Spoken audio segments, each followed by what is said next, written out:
আল্লাহ পাকের দয়া আমার ভাই ক্ষমতায় মানে জিতেছে, সে একজন এমএলএ হিসাবে তার কেসটার গুরুত্ব অনেকটা বেশি হবে না কেন? দেশ তো চলে আইনের ওপরে, কথা বুঝে আসছে না? তো সেই জায়গায় এটালে তো কখনো চিন্তা করেনি। তা সেই নওশাদ মানে কথা হচ্ছে, পিছিয়ে পড়া জাতিদের মধ্যে মুসলিমদের একটা 30% হোক কম বেশি জায়গায় বড় একটা অংশ, তো এদেরকে নওশাদ চোখ খুলে দিচ্ছে যে তোমাদের কি আছে। তো এই চোখ যাতে খুলতে না পারে এই জন্য নওশাদকে চেষ্টা করছে। তবে ভাঙড়বাসী এরা বীরের সন্তান, বীররা নাই বলুন।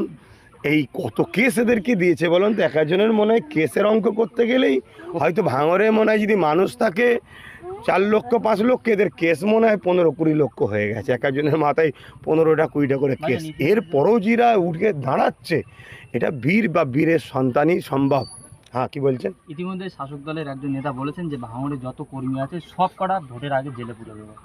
এদের তো এই হুমকি ছাড়া, এই কাজ ছাড়া কি আছে? প্রশাসন যদি এদের দলদাস হয় তাহলে এদের কথাটা রাইট হবে। আর প্রশাসন আমি যতটুকু জানি, হ্যাঁ কিছু চটিচাটা আছে, তবে বড় অংশ কিন্তু এদের দালালিকে প্রশ্রয় দেয় না, এদের কথা শোনে না। তা সেই জায়গায় যদি প্রশাসনকে দিয়ে এরা কাজ করতে চায় তাহলে ভাঙড় কেন, আগামী দিন ভাঙড়ের এয়ারপোর্টের নামে যে জমি নেবে পুরো ভাঙড়বাসীকেই উচ্ছেদিরা করে দেবে। এদের তো টার্গেট হচ্ছে এইটা, ভাঙড়কে শেষ করা।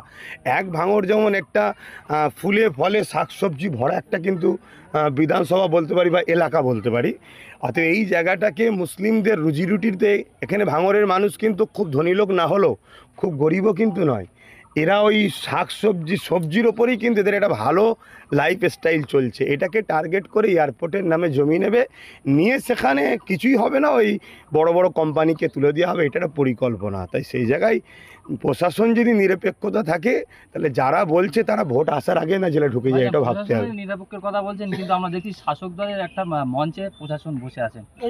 হ্যাঁ, এটা দুঃখজনক। আর এই জন্যে তো অনুব্রত বলল মা বোন তুলে, এই প্রশাসন যদি এখনও এই থেকে দেখে শিক্ষা না নেয় তাহলে যেটা বলেছে কালকে ঘটবে, কিছু করার থাকবে না। আর প্রশাসন যদি এই রাস্তায় চলতে চায়, প্রশাসনের জন্য আগামী দিন কোনো পাবলিক রাস্তায় নামবে না। যেমন বিগত দিনে এত বড় একটা কথা বললো, যেটা আমাদেরও বুকে আঘাত লেগেছে। আমি একজন কি বলে ধর্ম প্রচারক হওয়ার পরও এই কথাটা কিন্তু আমাকে এই দিকে অতটা বেশি না থাকলেও খারাপ লেগেছে, যে তারা আমাদের জন্য পাহারা দেয়, আমাদের নিরপেক্ষতার কথা, আমাদের নিরাপদের কথা ভাবে সেই প্রশাসন। আচ্ছা, প্রশাসন নাই হলে বা মায়ের জাত, সেই মায়ের জাতকে কারো পরিবার, কারো মাকে নিয়ে এরকম নোংরা কথা বলবে, অথচ তার যে বলল তার কিছু হলো না, যে বলেছে শুনছি তার উপরে নাকি অনেক টর্চার হচ্ছে। তো এই প্রশাসন বন্ধু যারা রয়েছে এই এলাকায়, ইনারাও যদি ওই রাস্তায় হাঁটে তাহলে আগামী দিন ইনাদের হয়তো কেউ ফোনে হুমকি দেবে না, হাকিকাতে ঘটবে, পাবলিক তখন তিনাদের সাথ দেবে না। তবে একটা কথা আমি বলতে পারি, প্রশাসন হোক আর যেই হোক, সবার উপরে কিন্তু আমার দেশের সংবিধানকে সামনে রেখে যদি মানুষ লড়াই করে, আর মানুষ যদি তার বুঝতে পারে যে আমাদের কি এয়ারপোর্টের নামে আমাদের কি উচ্ছেদ করার একটা পরিকল্পনা চলছে, এটা যদি ভাঙড়বাসী বুঝতে পারে তাহলে ভোট আসার আগে কিন্তু ফল হয়ে যাবে। সর্বশেষ প্রশ্ন, যে 26 সালে কি আপনার ভোটের প্রচারে দেখা যাবে? আমি একটা দুয়ার মাহফিলে এসেছি, সময় আসুক না, অনেক বাকি আছে, 1 বছর। ওয়াকআপ নিয়ে আপনি অনেক আগে থেকেই লড়ছেন, এবারে কিভাবে লড়বেন? আমার চলছে তো আন্দোলন, চলছে তো এখন আন্দোলন চলছে। আমার আল্লাহ পাকের দয়া আমার ভাই ক্ষমতায় মানে জিতেছে, সে একজন এমএলএ হিসাবে তার কেসটার গুরুত্ব অনেকটা বেশি হবে না কেন? দেশ তো চলে আইনের ওপরে। তো কে পীর সাহেব, কে মৌলানা সাহেব, কে কি, এটা সাধারণ পাবলিকের কাছে, কিন্তু দেশ বুঝবে কে রাষ্ট্রীয় ক্ষমতায় আছে, কার হাতে আইনের পাওয়ার আছে। তো এটা এমএলএ হিসাবে সে কেস করেছে, মানে মানুষের যে অধিকার, সেই অধিকার পাওয়ার জন্য কেসও যেমন চলছে।